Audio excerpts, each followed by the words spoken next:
The first thing I still see when I close my eyes is that ruined one-room cabin breathing in the half-light.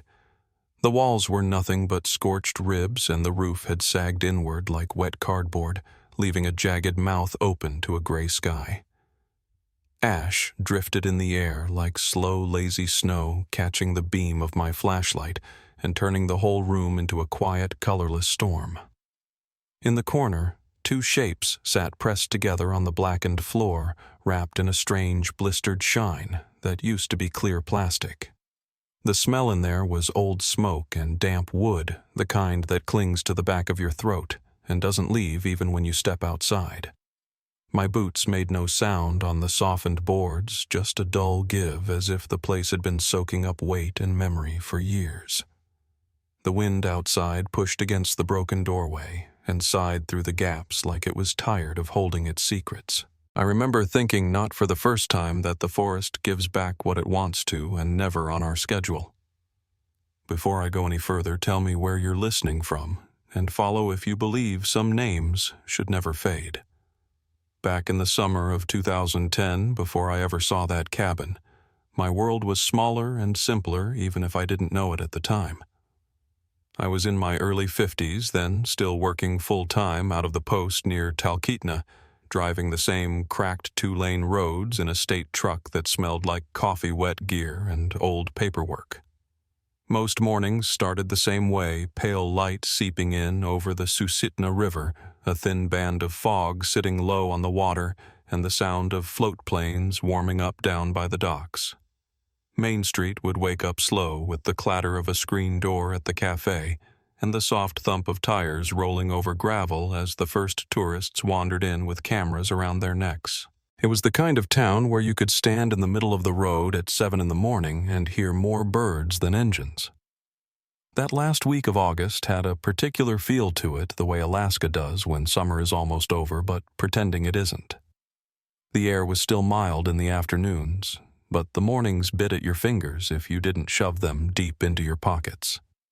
Smoke from wood stoves curled up from a handful of chimneys long before the sun cleared the trees, and every breeze carried that mix of spruce damp earth and someone's half-burned firewood. I remember noticing how long the shadows stayed across the airstrip that week, stretched out thin and reluctant to move. The pilots in their worn ball caps stood around the coffee counter talking weather and fuel and whether the clouds would hold off one more day for a last tour. On the surface, it was all normal planes, coffee tourists milling around in bright jackets, but you could feel the season shifting under it all, inch by inch. My days were routine paperwork in the morning, calls in the afternoon, a check on the highway when the tour buses were coming through. I'd stop by Jack Rudd's store now and then, mostly to hear what he'd heard, because in a town like that, you learn pretty quick that the man running the register knows more than he lets on. Jack's place always smelled like coffee dust and old cardboard, the kind of scent that settles into wood shelves and never leaves. The bell over the door would ring when someone stepped in soft and tinny, and his ancient cooler hummed louder than anything else in the room. He'd talk about who bought what, who seemed lost, who looked like they'd done this kind of trip before. It was the sort of information that didn't sound like much until you needed it. I didn't meet Rachel and Megan while they were alive. What I know of their last ordinary days comes from interviews, receipts, and the way people's faces softened when they talked about them later. Still, I can see them in my mind as clearly as if I'd been there. Two young women walking down Main Street under that high, stretched-out sky, one moving with a steady, purposeful stride, the other drifting a little, pausing to lift a camera to her eye. You can always tell the difference between someone just passing time and someone trying to capture it. People remembered the younger one pointing her camera at things most folks in town had stopped noticing, the sag in a porch roof. A dog stretched out in the dust, a stack of firewood leaning against a wall like a crooked spine. Jack told me later that when they came into his store, the older sister had a folded list in her hand already creased at the corners from checking it over and over. They stood by the shelves with their backpacks slung low, talking quietly about fuel canisters, instant oatmeal, and how many pairs of socks you really needed for 3 nights out. The air inside was cool compared to the late afternoon warmth outside, and every time the door opened, a slice of sun and road dust slipped in with the next customer. The younger one laughed when she pointed her camera at the old Coke sign in the window, saying something about how real places never look like the brochures. Back then, that was just another afternoon for Jack. Just 2 more faces in a season full of them. I spent that same afternoon driving a slow loop along the highway radio, murmuring low, watching the road more out of habit than necessity. The sky had that washed-out blue that comes before a change, and thin clouds were starting to climb over the mountains. On the shoulder, fireweed stalks stood tall and almost spent petals, gone fluff, beginning to show. Summer in Alaska doesn't flare out. It frays. When I pulled in at the gas station on the edge of town, I saw a couple of out-of-state plates, a rental RV, and a few locals filling up 5-gallon cans. The concrete there always held heat a little longer, radiating up through the soles of your boots, carrying the smell of gasoline and hot rubber. Colin, the evening attendant, was leaning on the counter inside, half watching a tiny TV with the sound turned down. The place buzzed with fluorescent lights and smelled like coffee that had been on the burner too long. He nodded at me. We traded a few words about a minor fender bender from the day before, and I went back out to finish my rounds. Later, when I asked him about it in a very different context, he remembered 2 sisters in a dark green Jeep. One of them standing next to the pump with a phone pressed to her ear, the other sipping coffee from a plastic lid and laughing at something only they understood.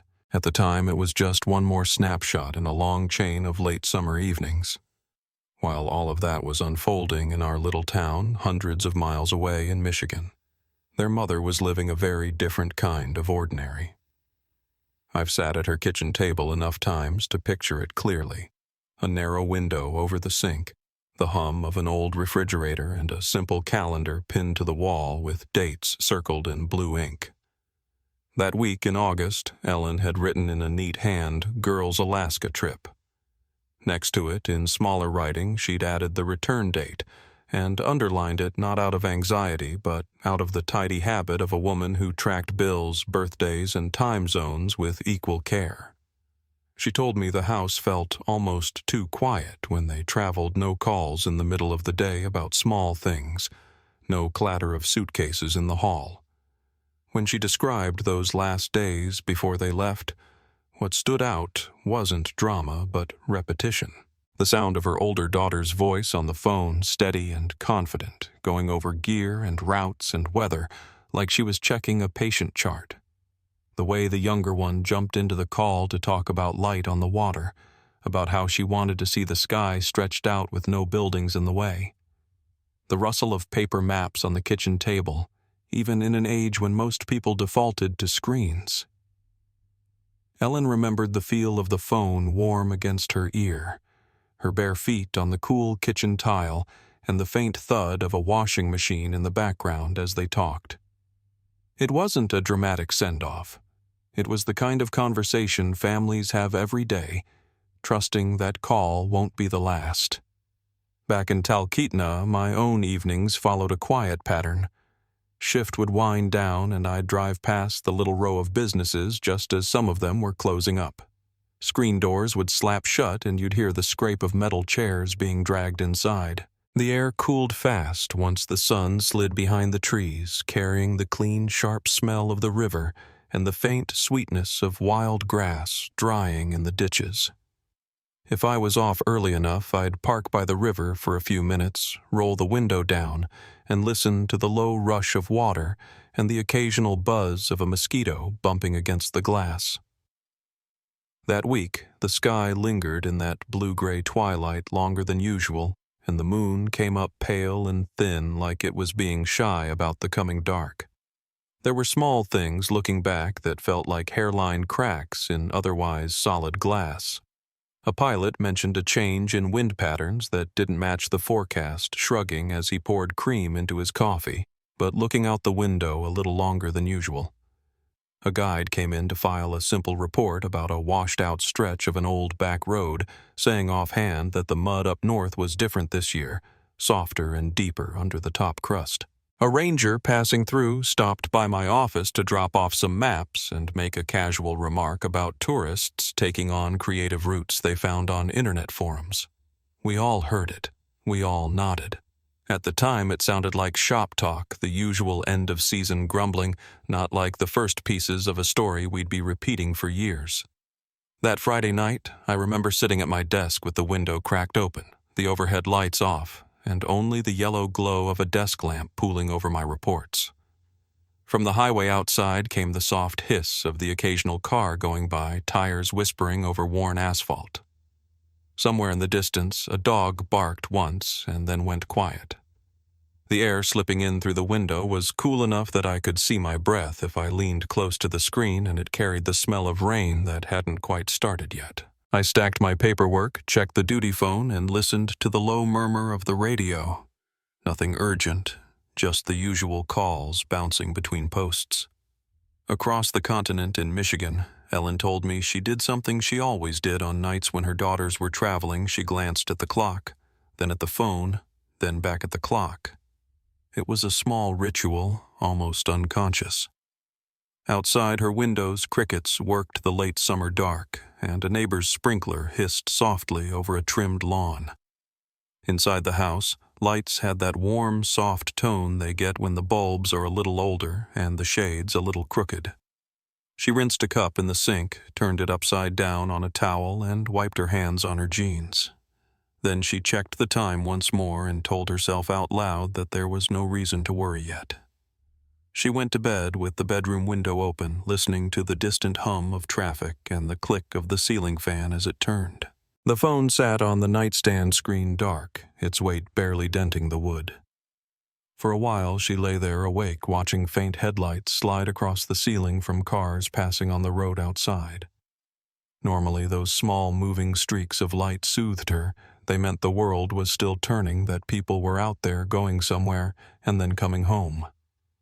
That night she noticed, without quite admitting it to herself, that one stretch of darkness between those passing beams felt longer than it should have.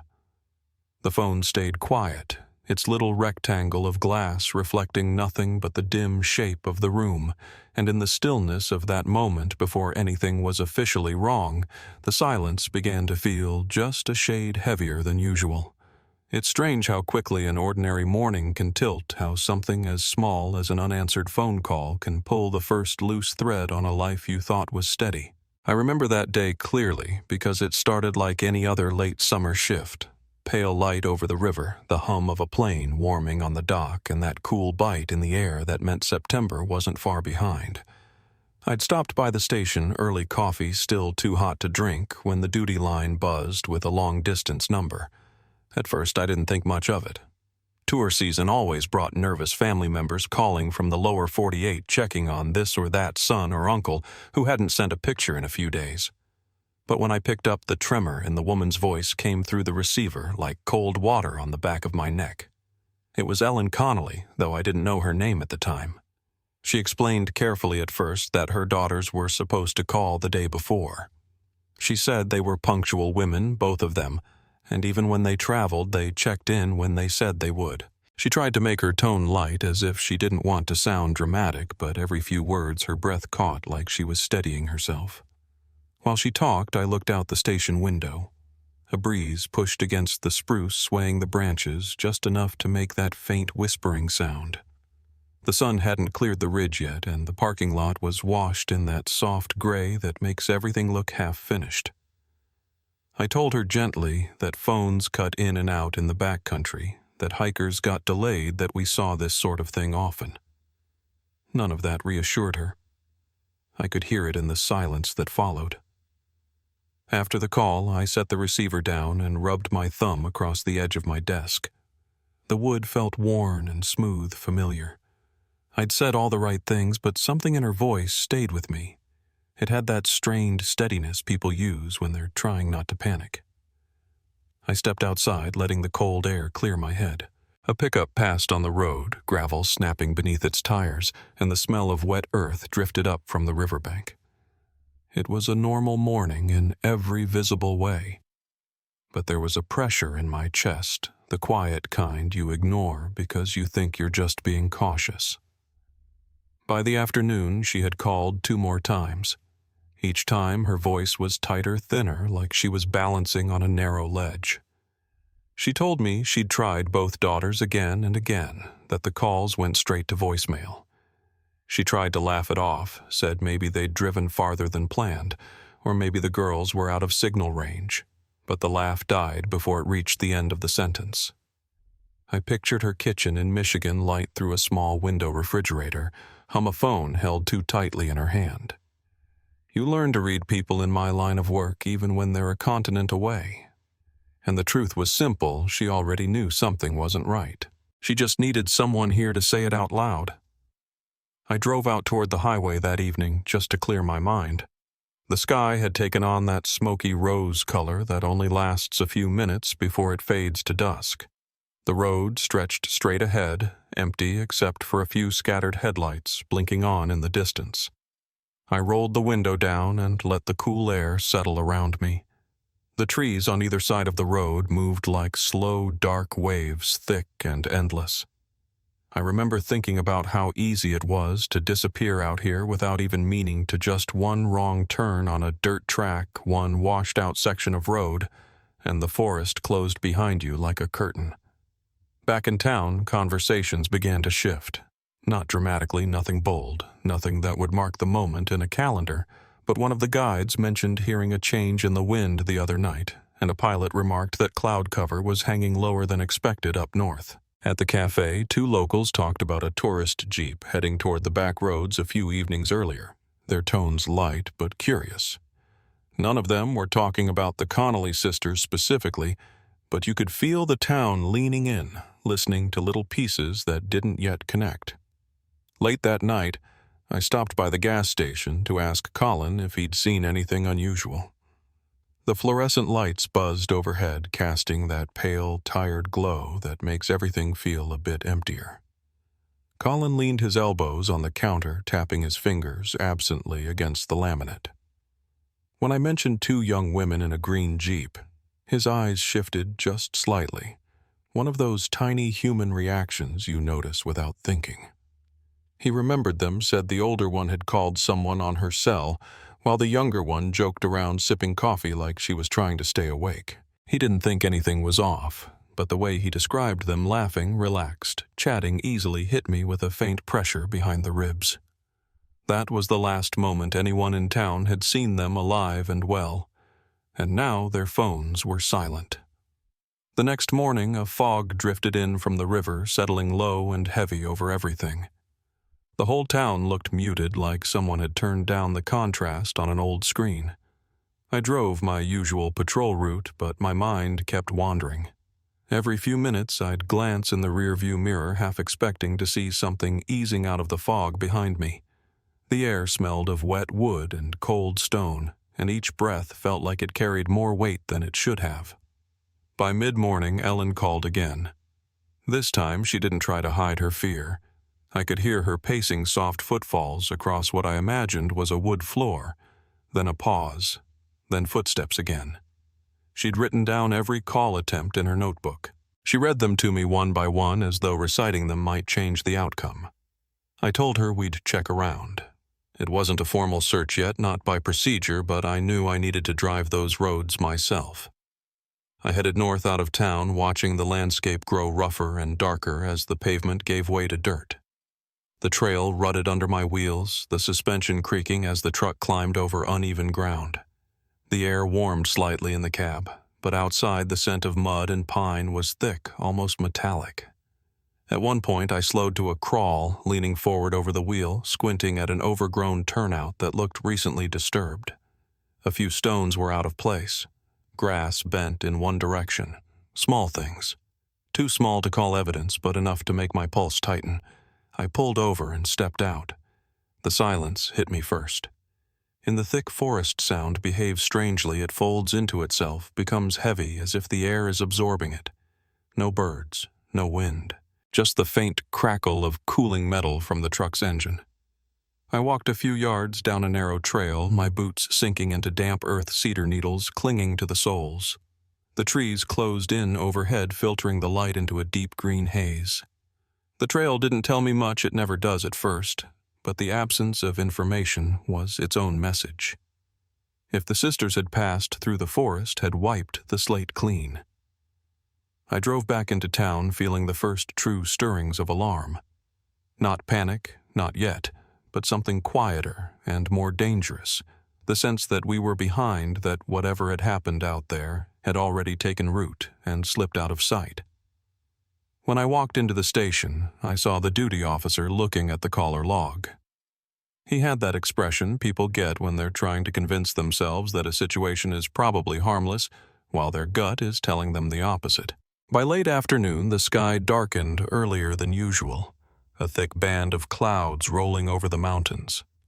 The air carried the promise of rain, that sharp mineral smell that always precedes a storm. A pickup rumbled past the station headlights, glowing yellow in the dimming light. The world felt narrower than it had the day before, as though the horizon had crept inward. I sat at my desk and dialed the sisters' numbers myself. Each call went straight to voicemail, the tone flat and final. I let one of the rings play out longer than necessary, just listening to the static hum along the edges of the line. Ellen called again that evening. She didn't bother with small talk. Her voice was thin and exhausted, the kind that comes from a full day of fear layered over a full night without sleep. She asked if I'd heard anything at all. I told her not yet, but we were looking. I could hear her inhale slow and shaky, like she was trying to gather herself before the edges came apart. She asked me if the forest up here was dangerous. I told her the truth. Danger in Alaska rarely announces itself. It just waits.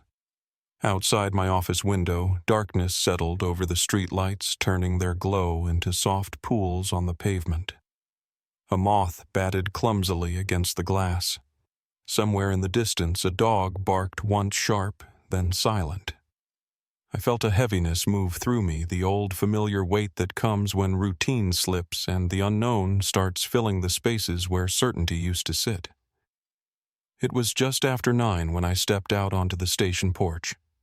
The boards were cool beneath my boots, a light dew forming on the railing. I folded my arms and looked down Main Street. Almost everything was closed. A lone porch light flickered outside the cafe, throwing a pale triangle of light onto the gravel. The fog was creeping back in from the river, drifting between the buildings like low, restless smoke. I stood there for a long moment, listening to the stillness, trying to feel whether the night was holding its breath for an ordinary reason or something far worse. That's when I heard the sound of tires easing over gravel. Slow, deliberate. A cruiser I didn't immediately recognize turned the corner and rolled into the lot. Headlights dimmed. The engine cut off. The door opened with a soft click. The deputy who stepped out hesitated before walking toward me, his hat in his hands, his face drawn in a way that told me something had shifted. He didn't speak right away. He just looked at me over the brim of that hat, the porch light catching the lines under his eyes. And in that quiet pause before a single word was said, I knew the night was about to change. The deputy who stepped out of that cruiser didn't rush his words. He held his hat in both hands, turning it just slightly the way someone does when they's about to say something they'd rather not say. His breath hung in the cool air, fading into the porch light's glow, and he told me the missing person report had been filed officially. The moment he said the girls' names, everything shifted. It wasn't just a worried mother calling from Michigan anymore. It was ours now, our responsibility, our landscape, our wilderness closing around 2 people who should have been home by then. I felt that weight settle in the space between my ribs as he talked. The night had that thick, muffled quiet the valley sometimes gets when the air is about to turn cold, and even before the briefing, before the gear was loaded or the maps unfolded, the truth was clear. Something out there had gone wrong. By dawn, we had cruisers lined up along the station lot, their lights off, engines idling quietly. A few rangers drove in from the park, their headlights carving long white paths across the wet pavement. The morning air was sharp, smelling faintly of spruce and river mud, and everyone moved with that serious, clipped efficiency that comes from repetition. buckling radios to belts, tightening bootlaces, pulling on gloves even though the sun wasn't up yet. A stray gust rattled the flag outside the station, making a dry snapping sound that echoed through the stillness. I stood beside the hood of my truck with a map spread across it, tracing the route the Connolly sisters were supposed to have followed. A simple loop.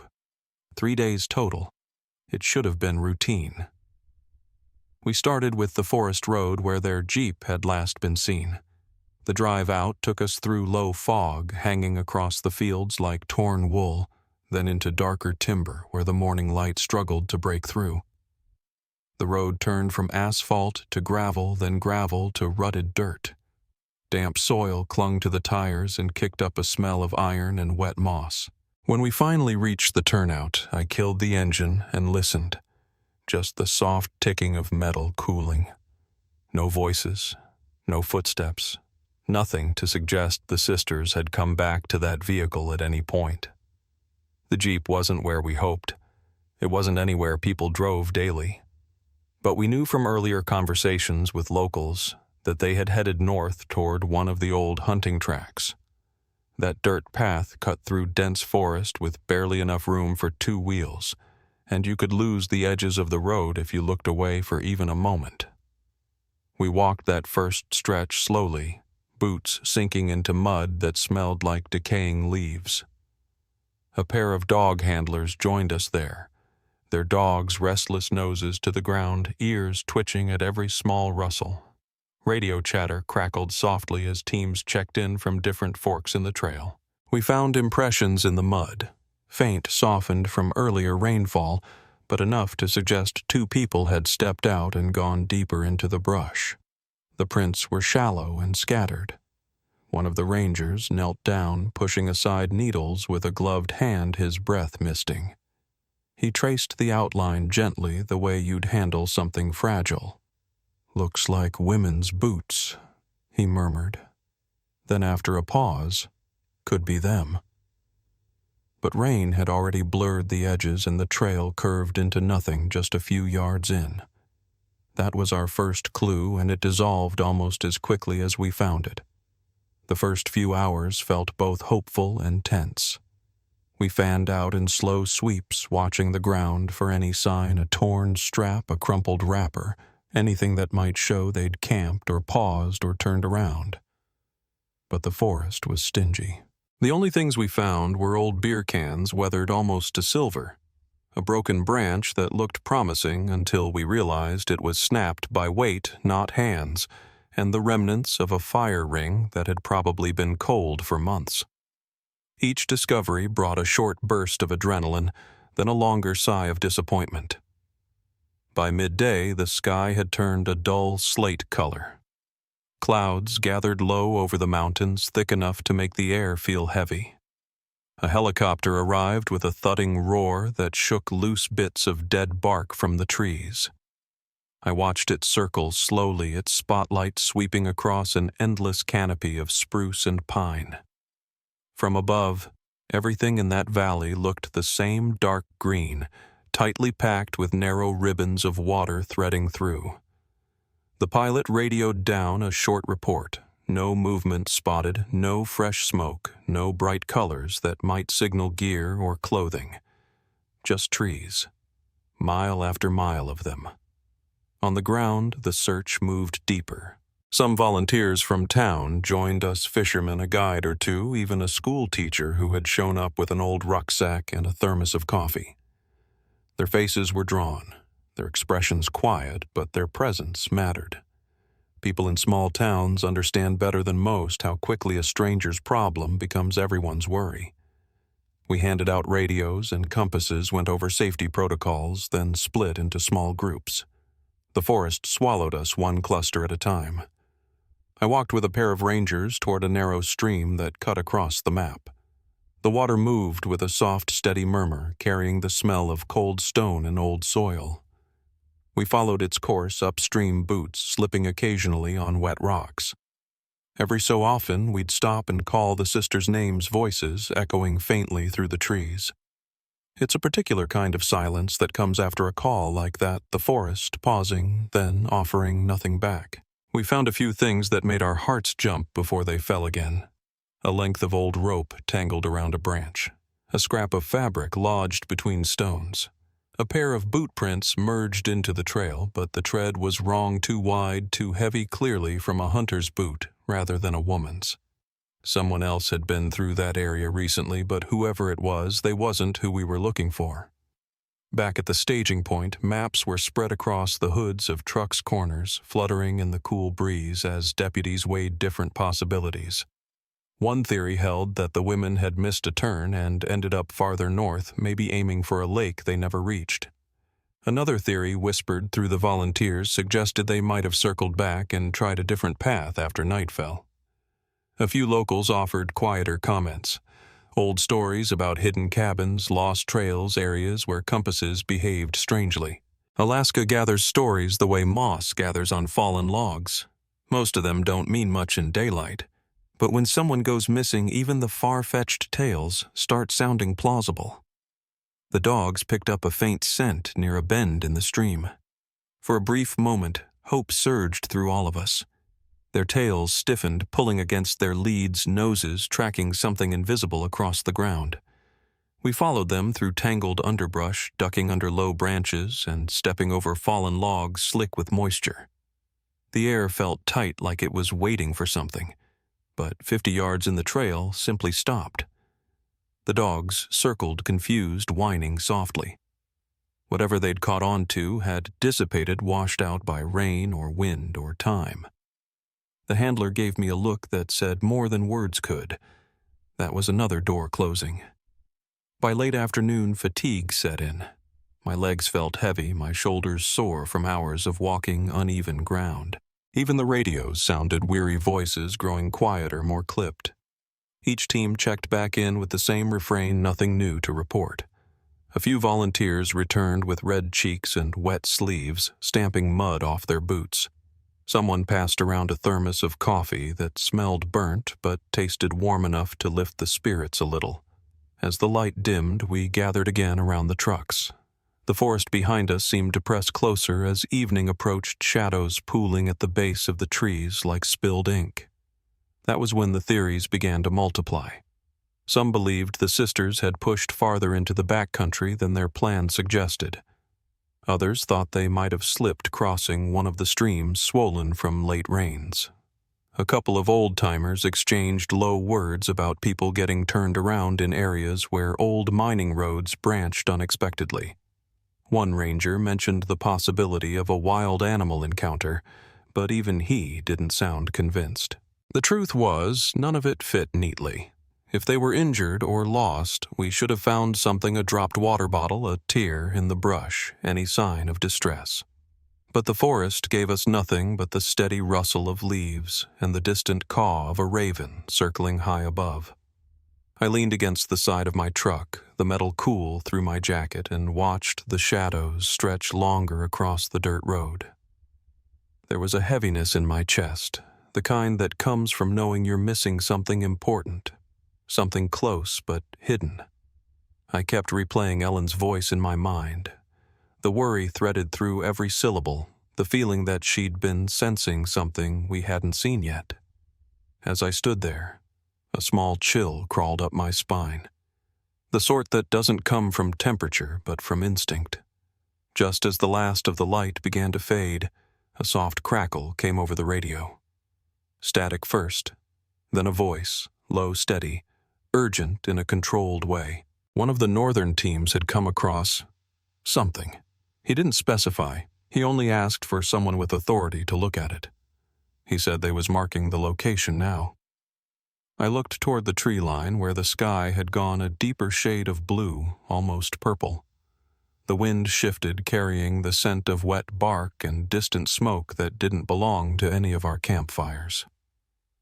A deputy approached, walking quickly but without panic. He held something in his hand, small, metallic, catching what little light was left. He stopped in front of me, breathing a little harder than normal, and lifted the object just enough for me to see its shape. He didn't say a word. He didn't have to. I could tell from the deputy's face that whatever he had found wasn't small. He stood there in the dim evening light with a metal object cupped in his palm, his fingers curled around it as if shielding it from the air. A thin band of orange lingered along the treetops, fading fast as the last bit of daylight drained out of the valley.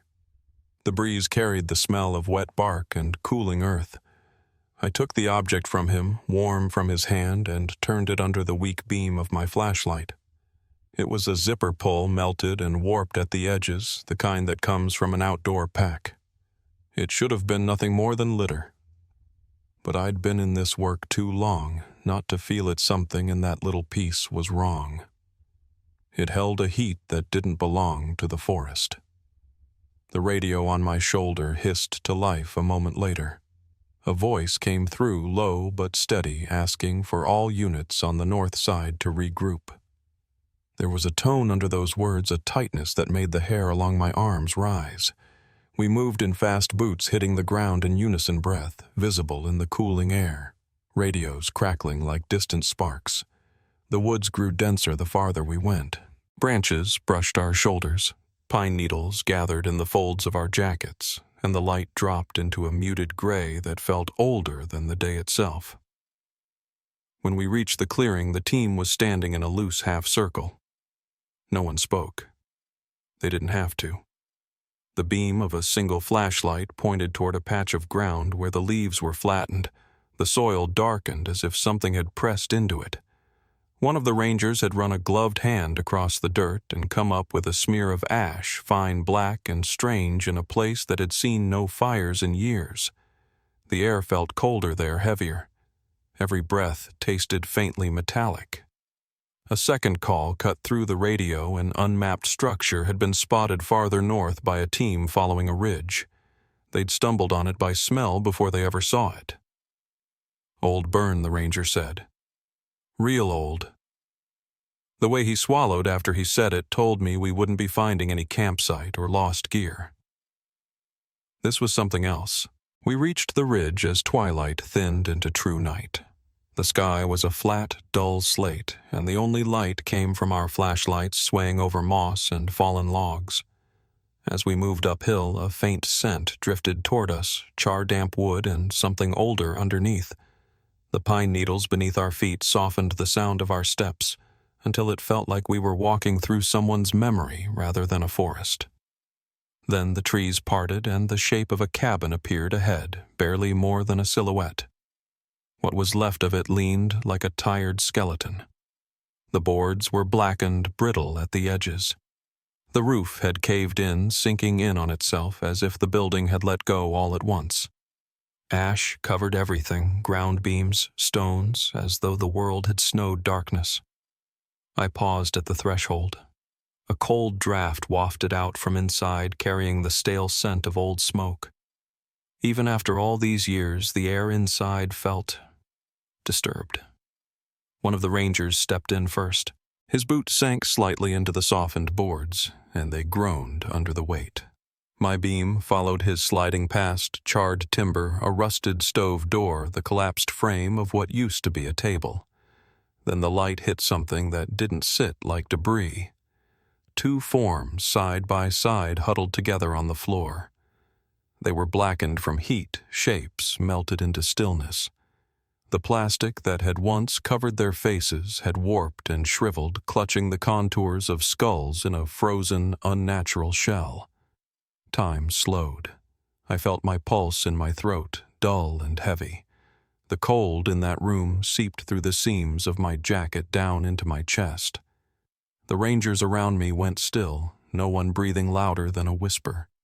Even the wind fell away. I don't remember moving closer, but suddenly I was kneeling beside them, my hand hovering above the soot. The ground felt fragile, ready to crumble if touched. The bodies remained unchanged no matter how long I looked. They were seated, leaned together like they had reached for each other at the last moment. A lump formed in my throat. My breath felt thin. I'd prepared myself for possibilities all week, injury exposure, even the worst. But nothing prepares you for seeing human remains arranged with deliberate cruelty, and nothing prepares you for recognizing the outline of two missing sisters without anyone saying a word. The forensic team arrived just before dawn. Their truck lights spilled across the trees, casting long shadows that wavered with every movement. They worked with the kind of precision that only comes from years of training, carefully photographing, brushing away ash, lifting each burned fragment with tweezers. Every motion was slow, reverent. The cold air steamed around their masks as they spoke quietly to one another. The pathologist knelt by the bodies, studying the melted plastic with a patience that felt almost tender. When she peeled a section back, the marks beneath told the story plainly. They hadn't died in the fire. They had been suffocated long before the flames touched them. The realization settled over all of us like an invisible weight. Nearby in the ash, near what used to be a wall, another tech lifted a small metal stud with tweezers, a simple earring bent from heat, but still recognizable as jewelry. Later, we'd confirm it belonged to one of the sisters. The presence of the object drew a low murmur through the team, the kind of sound shared by people witnessing something they wish they weren't.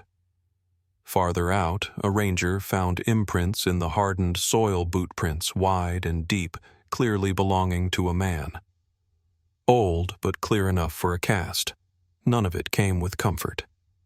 Every new detail only sharpened the outline of what had taken place. By noon, the scene was roped off, and a helicopter thumped in overhead to pick up evidence containers. I stood back near the tree line, watching as each item was sealed away. My breath fogged in the air, rising in thin curls. A part of me felt separate from the moment, like I'd stepped just outside myself and was watching from a distance. But another part, the part that had spoken to their mother, that had retraced their route, that had looked at their photos, felt hollowed out. We gathered around a portable table where the forensic lead went over the preliminary findings. Her voice was steady but quiet. Plastic bags placed before burning. Compression marks on the neck. Fire used only afterward. The bodies positioned, not collapsed. No signs of animal disturbance. Human involvement was undeniable. A murmur spread through the team. Faces hardened. Some leaned in with elbows on their knees, staring at the ground. Others folded their arms, eyes locked on the tree line as if expecting something to step out. We had gone from a missing person search to a double homicide in a matter of heartbeats. In the early evening, as shadows stretched long across the clearing, a ranger approached, carrying something wrapped carefully in cloth. He handed it to me. Inside was a small piece of glass, curved, darkened by heat. It was the remnants of a bottle, the kind you see in discount whiskey sold in local stores. Not the sisters, not the cabin's original owners either. It belonged to someone else, someone who'd been there with them. The name that had surfaced in loose talk during the earliest interviews came back into my mind, an older man known to range those woods, someone who lived miles out, a person people described with phrases like keeps to himself and hard to read. At the time, those comments had felt like background noise. Now they pressed against the inside of my skull with unwelcome clarity. We secured every scrap of evidence and loaded the containers into the helicopter under fading light. The air was cold enough to feel brittle. My fingers stiffened as I signed the chain of custody forms. The forest around us seemed to lean inward as though it were listening. When the helicopter finally lifted off the downwash, sent ash swirling through the clearing like gray dust caught in a snow globe. I watched it rise, watched the trees bend slightly in the rotor wind. For a long moment, I didn't move. The clearing was still, again the burned cabin, just a blackened outline against the ground. The quiet felt heavier than any noise. We left the site under strict guard and made the long, silent drive back toward town. The headlights caught only the road ahead, leaving the trees in deep shadow. Every bump in the dirt, every bend in the trail reminded me of how far the sisters had come before their path crossed with someone who meant them harm. By the time we reached the sheriff's office, the night had settled thick around the building. A single office window glowed pale yellow. Someone was inside, already preparing statements, calling agencies, coordinating the next steps. I stepped through the doorway and closed it behind me, the latch clicking softly. The room felt colder than it should have been. We had answers now, but none that brought peace. I walked down the hall toward the briefing room, past the muted shuffle of deputies, past the quiet ringing of a phone being picked up. A stack of reports waited on a table, pages still warm from the printer. Outside, a news van had begun setting up under a street lamp, their silhouette stretching long across the sidewalk. It was going to be a long night, and the truth we'd uncovered was only the beginning of what waited on the other side. In the hours after we left that burned cabin, everything moved with a kind of heavy quiet, as though the world around us understood more than we did. Back at the sheriff's office, the halls were lit with that thin, fluorescent glow that makes every shadow sharper. Deputies spoke in low tones, leaning close over desks, their jackets still carrying the smell of damp forest and ash. A pot of coffee burned on the warmer, turning the air bitter. No one bothered turning it off. People were moving because stopping meant thinking, and none of us were ready for that. I sat at my desk with my hands wrapped around a paper cup, letting the heat work its way into my fingers. It didn't help much. The weight of what we'd found clung to me, settling in a place that would never quite clear again. When we called Ellen Connolly, she answered on the first ring. Her voice was soft, worn thin from days of fear, but steady in its own way. I told her the truth as gently as I knew how. There was silence on the other end of the line, long, deep, and full of a grief you could feel through the receiver. She didn't cry loudly. It wasn't the kind of grief that crashes. It was the kind that sinks slow and final. She asked one question in a voice almost too small to carry across the line. Were they together? I told her yes. She exhaled, shaky but grateful for the only detail that mattered in that moment. Two sisters who had lived side by side had remained side by side even at the end. Talkeetna felt different the next morning. Fog sat low on the river, and the streets were quieter than usual, as if the town itself was absorbing the news. Word moves quickly in a place that size. Folks lowered their voices when we walked past. A couple of old-timers stood outside the cafe with their hands wrapped around steaming mugs, looking toward the mountains with expressions that said more than any question could. Even the dogs lying on the boardwalk seemed subdued, heads resting on their paws, ears drooping in the cool air. When a place loses people, whether locals or visitors, it leaves a mark in the rhythm of everyday life. And this one would be felt for a long time. The investigation shifted immediately. With the remains identified and the cause of death clear, we weren't searching anymore. We were hunting. Evidence from the site moved fast to labs in Anchorage. The earring, the melted zipper, pull the fragments of glass, even the dirt clinging to the boot prints outside the cabin. They all went into sealed bags with numbers printed in bold black ink. Each item traveled under careful eyes, logged and relogged, because the truth had to be airtight now. When the forensic reports came back, they carried the cold precision that science brings to tragedy. The DNA matched both sisters. Compression marks along the neck showed force, not accident. The fire had been set after death. And buried in those reports, in sterile language and neat margins, was the blood evidence found in the suspect's old SUV, the same model seen near the remote track 4 years earlier. The lab matched the blood to Rachel.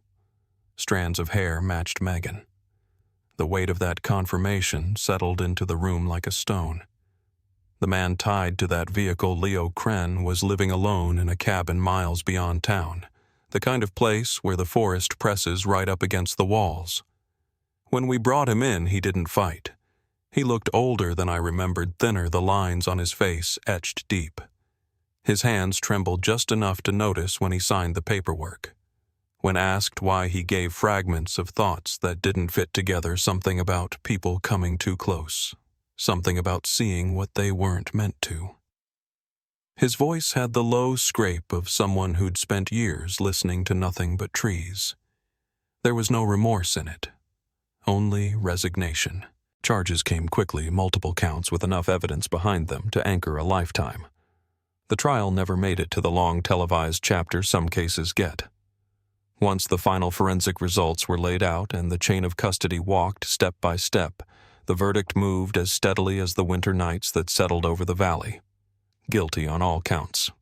He was taken from the courtroom as quietly as he'd entered, his boots dragging slightly against the floor, his eyes fixed somewhere far beyond us.